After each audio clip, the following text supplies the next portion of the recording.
The Cybertruck may appear like tin trash fake truck to some people. However, it is a revolutionary vehicle that is made by a man, thus being somewhat flawed. And in this video, I'm going to go over all the flaws of the Cybertruck. And if you haven't owned one, you plan to get one, these are what you can encounter. First off is the repair. It can take a long time to get a repair. I mean, what's left of my hair grows faster. Okay, as long as a month. This can be for recalls, it can be for accidents. It might not even be your fault for these repairs. Just know that at its current state, it can take a while to get repaired. Incidents include broken windshield, software malfunction, leaking tonneau cover, accelerator pedal issues. Aside from that, that's what other cars would expect as well. Next item, software for darn near everything. Passengers may be used to turning knobs, moving levers, toggling switches. Nope, software. If you can't control something, you'll have to dig the menu, and that might be foreign to some people. You can't control the rear temperature, even though it's menu driven. The rear menu just isn't the same.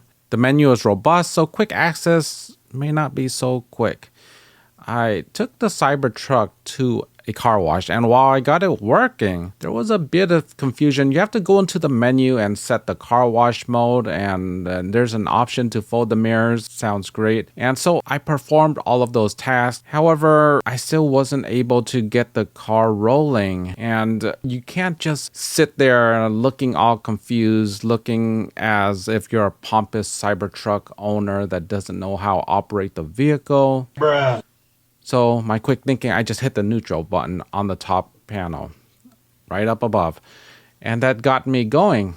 And what's nice about the car wash mode is that when you're out of the car wash and you're ready to go, you just press the gas, I believe, and you can start going. You're out of car wash mode. But there is one thing. I folded the mirrors. That was an option. So when I started going, my mirrors were still folded, even though that was inside of the car wash mode menu. And you want to know the stuff before you get to the car wash. Let's just put it that way. Next item is the rear mirror. It is truly useless. Best if you just delete it altogether, and it's not that hard to do actually. So there is a little clip beneath the mirror, and you just need a small screwdriver, and I believe it's a T20. You just pry off the bottom of the mirror, and then you use the T20 and just follow the white line. You're just gonna go in blindly, and you're gonna plug in, and you're gonna find it. And it does take a bit of force. You force out the screw, and it'll just come right off. It's just one screw. And when you're done with all of that, there's a little piece that's gonna be hanging. And that piece, you can push it back up. You can see on close inspection, there are clips to it. It does require quite a bit of force and like an abnormal amount of force to push it back. However, nothing broke when I did it. And in the worst case, you can glue it if it breaks. Delete that rear mirror. It's totally useless. Okay. Another item, the bed compartment. That almost makes no sense, because if you're hauling any sorts of stuff, let's just say you have a couch that you have to haul. You need access to your rope because you store in the compartment. Well, here's the thing. If you're going to carry a couch, do you know how many pieces of rope do you need? Do you know how many tie downs you need?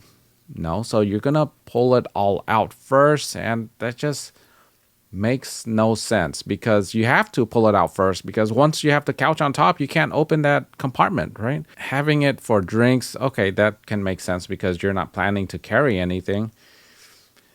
It's just not that great being in that location. I mean, it's better than nothing to have a compartment, right? But that location, because it's your main bed where most of your items are going to go, anytime that you're going to use the truck that needs access to the compartment, or maybe you just have some spare tools in there, like a little pump to pump up your tires or extension cables. Yeah, I just don't see it very useful. I just don't want any items in there, because if I'm carrying something and it gets locked in there for experience, and a little bit longer amount of time, then I can't use it, right? So it's just not ideal. Okay, so the next item is the frunk, and the frunk is too small. And the frunk, it has a thing. Okay, so it has a lip and on the top and on the bottom. So it's almost intuitive to think that if you can fit your item on the top lip and the bottom lip, okay, then your frunk will close. But it's not the case.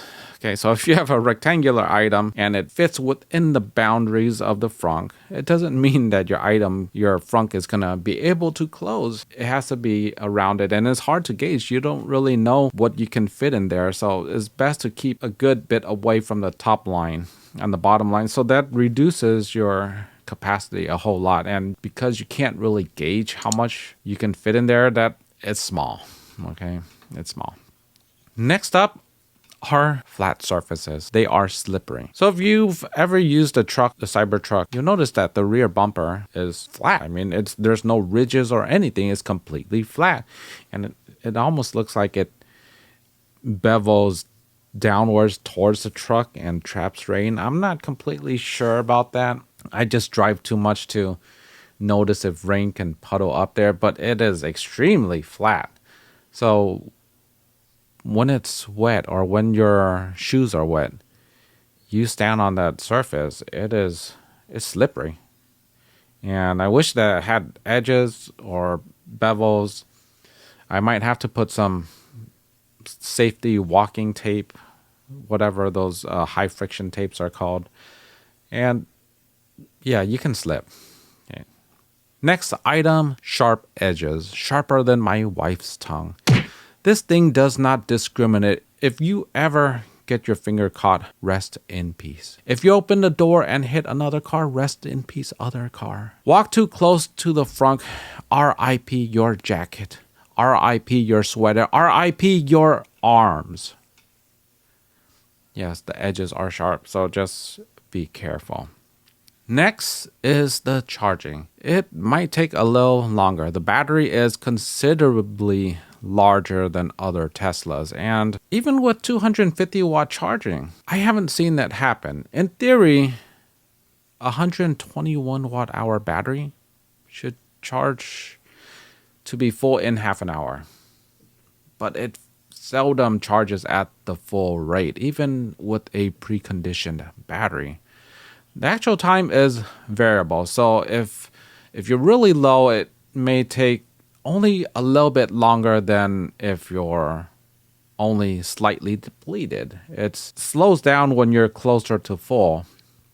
However, if you're highly depleted, you're charged at the fastest rate, and the fastest I was able to get was maybe 150.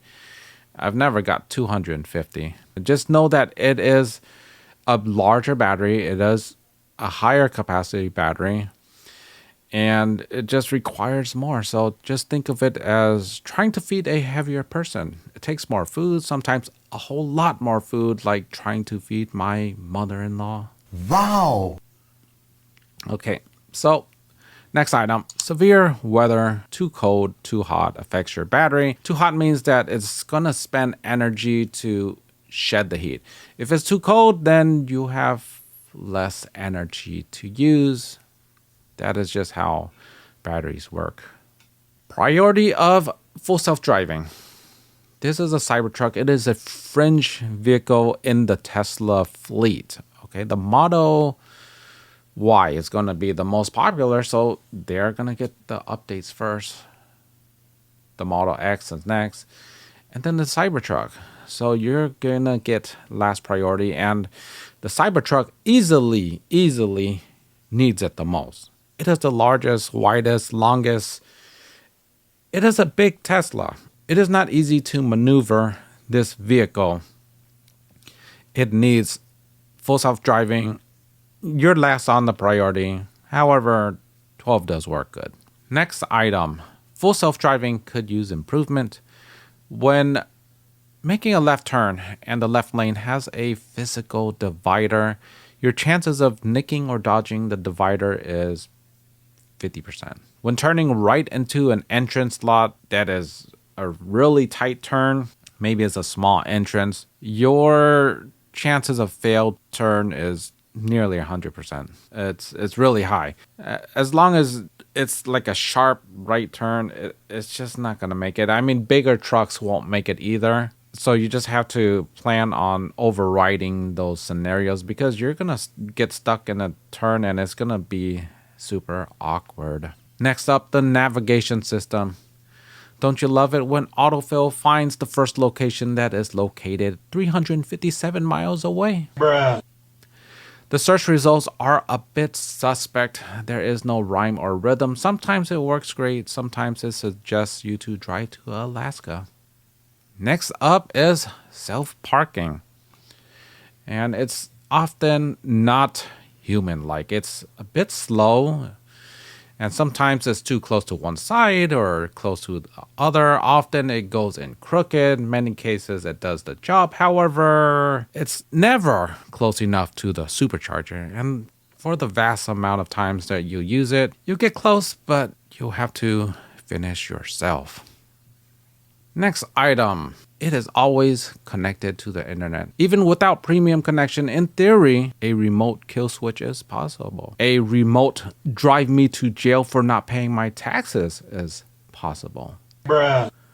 I'm not saying that Elon Musk is a snake. I'm not excluding the possibility. Can I get some assurances that it is truly independent? Can I really operate my vehicle without fear of an over-the-air update completely eliminating me? It's just one of those things. I'm saying that I have to be suspicious. And because this device is heavily dependent on software. On the flip side, the software updates can really improve the vehicle. It's a real possibility that years down the line, the Cybertruck continues to get better. In fact, it's an expectation at this point. Just know that the probability is high that you're being spied on. Elon is likely monitoring your whereabouts to find time to impregnate your wife. Continuing on, the next one is that the car is essentially in beta mode. It is a beta vehicle. Well, let's just say that the Foundation series was the beta version for sure. The Foundation series had the recalls and whatnot, had issues, and that was the beta version. However, the non-Foundation, there are still quirks. Sometimes the tonneau cover, you close it and it doesn't close all the way and it opens.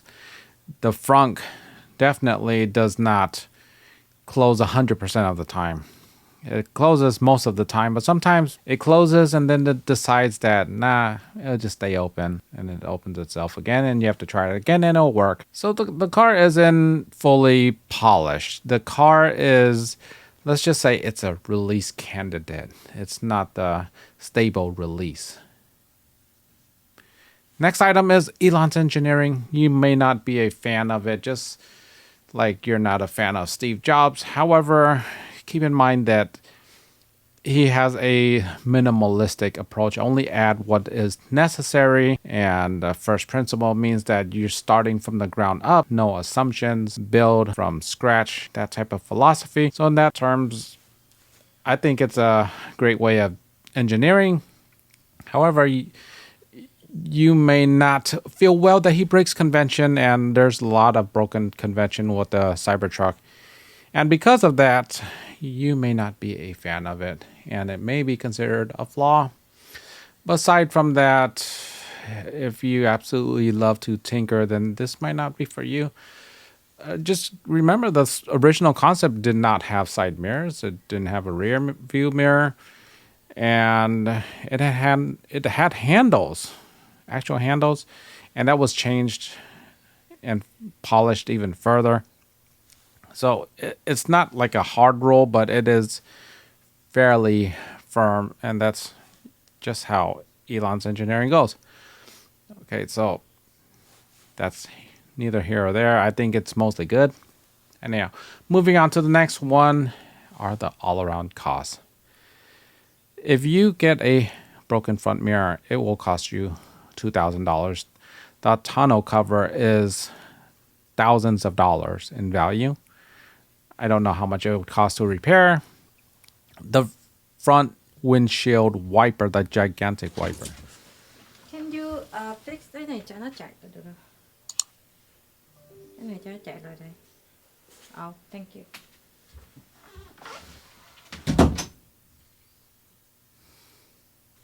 Where was I? Gigantic tires. The gigantic tires may cost hundreds of dollars to replace in case you're driving this vehicle like a maniac. Bruh. They'll get worn out and you'll have to replace them for the tune of thousands of dollars if you change out all four.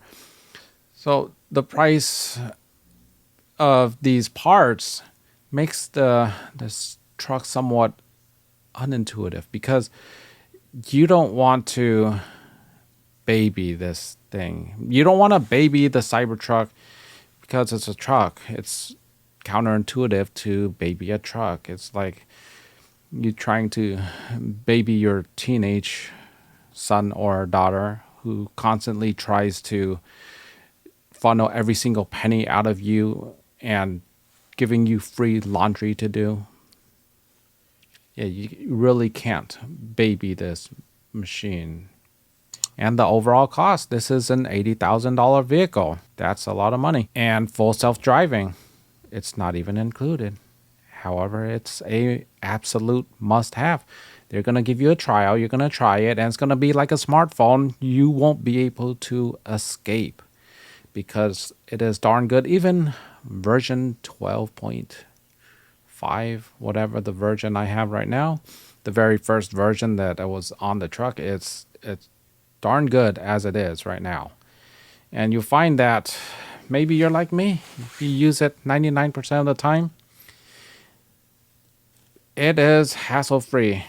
Imagine taking a long trip, which I did on Sunday to Paramount. It's not even that far from like the LA area. However, I was working too much and I nearly fell asleep on the wheel. Nearly. And then the truck woke me up and that's that. It was just a really comfy ride. And no hands, no feet. You're just relaxing in a chair and you can fall asleep because of that. I'm just saying that the full self-driving is supervised, so it'll tell you that, okay, you have to pay attention to your car and whatever. So it becomes addictive. You're going to want that full self-driving and it's going to be included for free for some time. So the trial version is just like a taste of it. And you may end up just renting that system for $100 a month, or you may outright purchase it.